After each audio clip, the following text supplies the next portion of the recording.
MasterChef Indonesia Season 10 segera.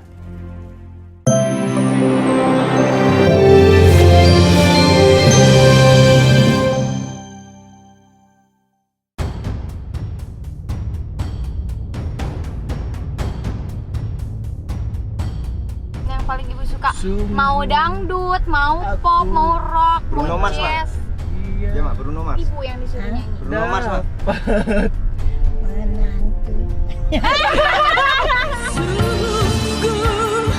Aku bahagia beri cinta yang kau tanam.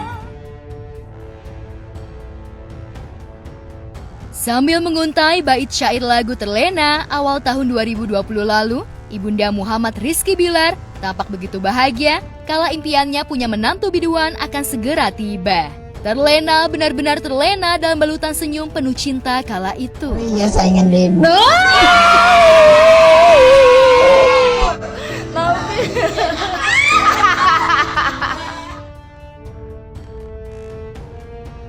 Kedua orang tua Bilar patut bahagia. Selain sang menantu kala itu memuncaki kebintangannya sebagai penyanyi dangdut, di tengah gelimang popularitas, putri pasangan Endang Mulyana dan Sukartini ini begitu menyayangi kedua orang tua suaminya yang saat itu masih berstatus calon mertua. Di tengah kesibukannya, bahkan Lesti mau menemani ibu dan ayah Bilar berlibur di sela kunjungannya ke Jakarta dari Medan. Dan seperti inilah momen yang pernah mereka habiskan saat sebelum resmi menikah.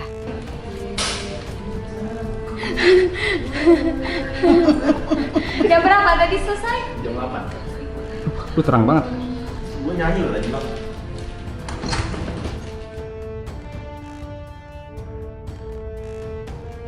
Kepribadian Lesti membuat ayah dan ibu mertuanya jatuh cinta.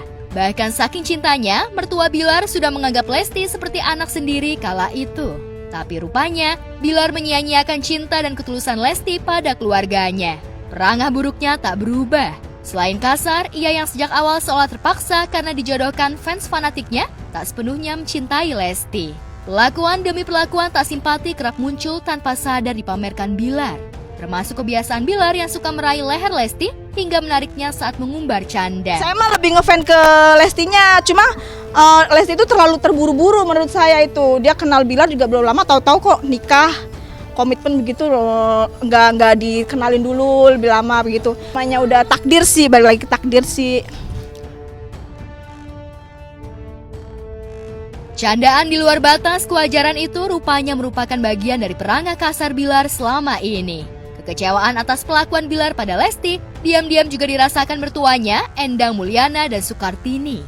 Bilar tak hanya bersikap kasar memperlakukan Lesti, tapi dari bukti kekerasan yang beredar, Bilar benar-benar telah ingkar janji karena memengaruhi Lesti dengan cara hidup jor-jorannya.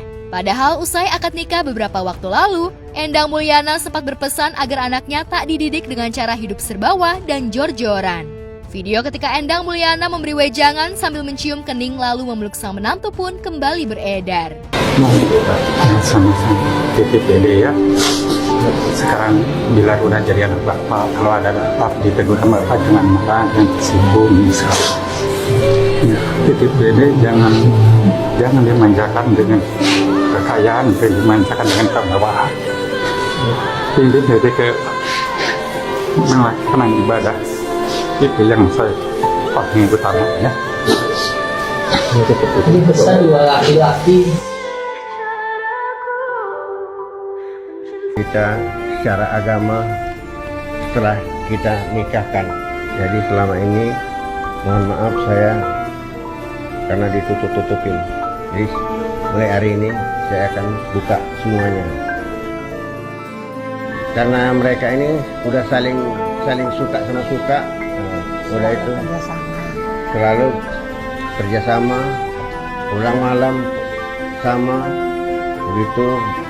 Jadi kita untuk menghindari fitnah dari netizen. Jadi kita ambil kesimpulan karena ya itulah kita nikahkan secara agama. Lalu kemana-mana berdua katanya gitu. Jadi apa kan? Biar jangan kena fitnah sama orang-orang, katanya udahlah kami nikah aja sama Ustaz Suki katanya gitu. ya udahlah nggak apa-apa lah daripada dosa ya kan, kayak nikah dulu. Ya itulah. Apalagi ini kan pandemi ini kan itu pun bolak-balik ditunda-tunda terus apanya. Ya ibu setuju aja, benar juga ya kan, dia kan mana-mana berdua katanya. Ya udahlah daripada dosa juga, ibu kan berdosa juga kalau untuk berdua-dua kan.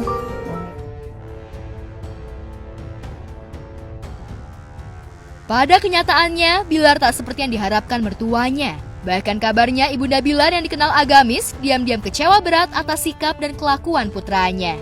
Apalagi Lesti adalah menantu idamannya. Bahkan ketika mengetahui putranya dilaporkan, ayah Bilar kabarnya tak bisa berbuat banyak untuk bicara di depan kedua orang tua Lesti. Ia tak kuasa menanggung malu pada Endang Mulyana, karena itu berusaha mewakilkan pada kakak-kakak Bilar untuk bermediasi.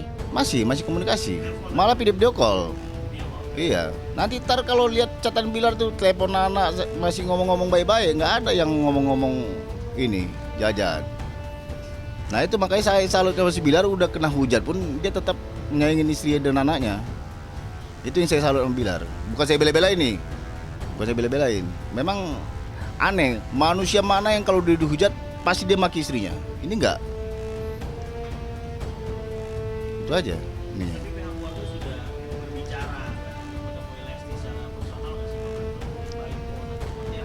Udah keluarga, jadi Izar lah yang lebih dekat sama Dede kan, jadi komunikasinya ke Pak Izar. Pak Izar ini orang tua Bilar juga lah, orang tua Bilar. Nah, ya itu aja. Ya.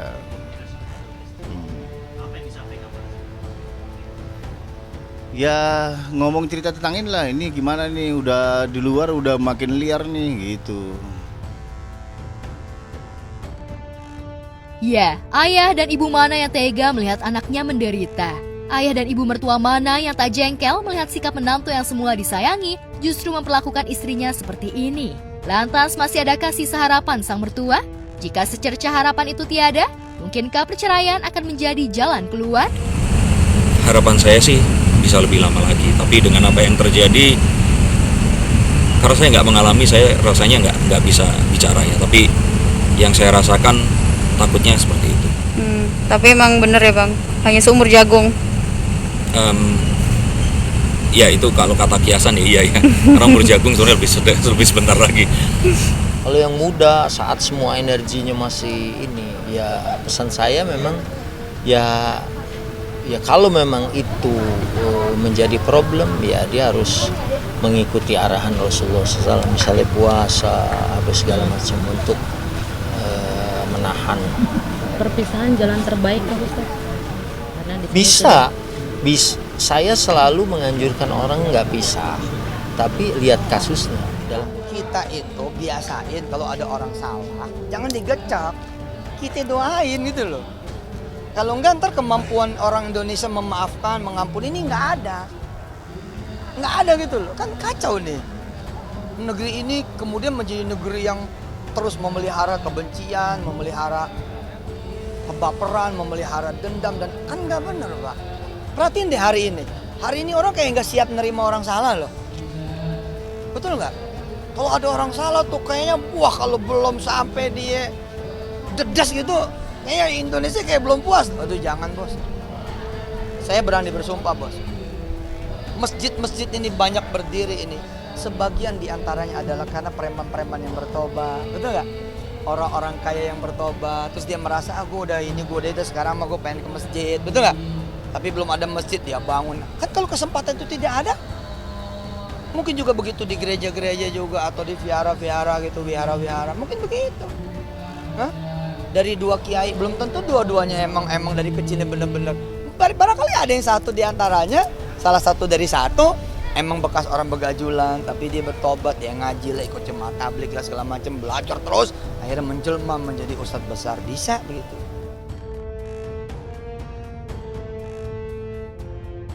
Melihat bagaimana gundukan kekecewaan ayah Lesti saat di Tanah Suci maupun saat hendak pulang ke dalam negeri, guru spiritual Lesti, Ustadz Subki Al-Bukuri, bahkan tak kuasa melihat kondisi ayah Lesti. Tapi ia tetap berusaha menguatkan ayah Lesti sambil memberi nasihat agar ada jalan keluar terbaik. Lantas mungkinkah Ustadz Subki memberi solusi agar pernikahan ini segera diakhiri atau sebaliknya berharap bisa diperbaiki? Bagaimana pula seharusnya tokoh agama menempatkan posisi ketika berada dalam situasi dilematis ini?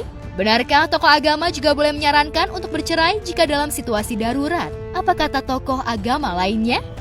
Dan bahagia terus, semoga kuat, yang udah pasti mau apapun yang terjadi sama Bilar sama Lesti, mereka dua-duanya tetap adik gue tidak akan pilih kasih ke siapapun, gue tidak akan menjatuhkan siapapun, gue tidak akan menjelekkan siapapun, karena mereka manusia yang sampai detik ini tetap baik dalam hidup gue.